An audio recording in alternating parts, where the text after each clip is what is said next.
off the soil and keep it there, have the sun cook it. It doesn't make sense. It's not what nature's showing us the soil likes. So little lessons like this we try to incorporate into our work. Lovely.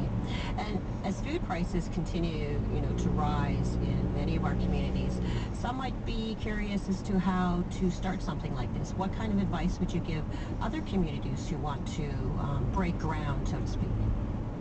Yeah, I mean, it's so dependent on different communities. It's always a challenge to find funding for these programs. We're very fortunate to have Canadian Feed the Children funding it, and the band lands department could support the establishment of it. And then my winter time is finding other grants and applications, but that's taking me away from the food forest, and that's why my position is now food security and climate change, because the grants that I'm finding, like the 2 billion trees grant, we're starting a tree nursery, all native trees. We're going to grow 50,000 trees a year. But that's not food security, that's another thing. But that youth employment agriculture subsidy is a big one. If any First Nation listening wants to get into agriculture, the AAFC, Agriculture and Agri-Food Canada, they prioritize Indigenous applicants. Like I can just say, at Muskeg, I was advised at the start not to start a community garden because the community members who have gardens want a garden and they have gardens.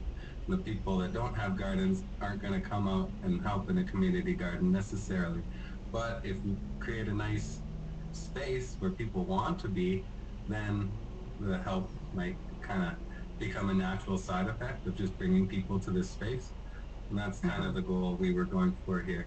So you can create a space where people are happy, they can hang out, cook some good food. Then I think a lot of the good things that come with it, like creating a community garden or a food forest, would happen around that. That sounds amazing. Thank you so much both for your time today and for the wonderful work that you're doing for your community. Thank you, Rosanna. Thank you.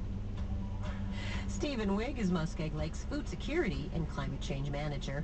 Julie Bajawis is a staff member at the Muskeg Lake Food Forest. That's all our time on Radio Indigenous. This episode was produced by Kim Kasher, Laura Bone-Stubing, Rhiannon Johnson, and Jeremy Ratt.